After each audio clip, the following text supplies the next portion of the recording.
the perseverance in Winnipeg to blow the 3-1 lead and then just find it in your game to get it right back on the rails and finish it off in overtime. And then the win against LA, I said, was their best win of the season. Then the steamrolling of the Anaheim Ducks. I think over this last week, the Oilers have shown they're trending towards peaking at the right time. Is there anything you're seeing in their game that's impressing you?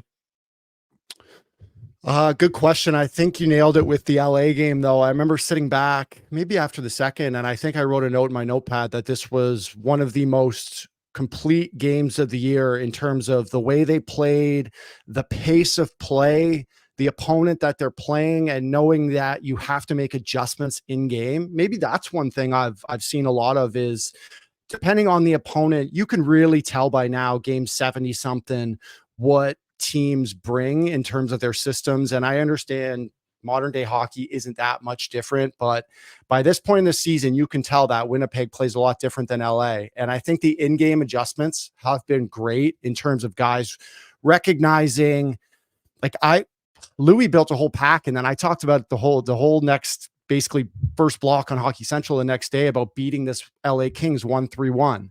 And we talked about it a lot. It's just a more defensive style. It's not like something crazy that no one's ever seen before, but I thought they made great in-game adjustments of like how to beat that.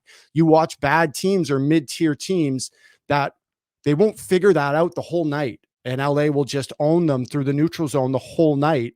Good teams make adjustments and figure it out. And I think that's what they did. Like, that's what I see on top of McDavid playing some of the best hockey that, honestly, I think I've ever seen him play in an Oilers uniform.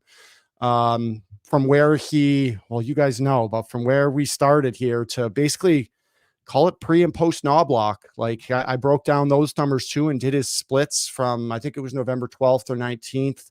He went from averaging just under a point a game. Now since then he's averaging just under 2 points a game, which is, like, we talk about it a lot, but averaging 2 points a game in a National Hockey League game it's insane to do that over a sustained period of time. Like, I self-deprecate and tell jokes about, like, I think I had 2 points in like one season, and like I joke about it, but it's so hard to like not only do that and have a good night, but like to do that on a consistent basis against good teams, especially in this stretch through March where there are so many teams battling for things down the line.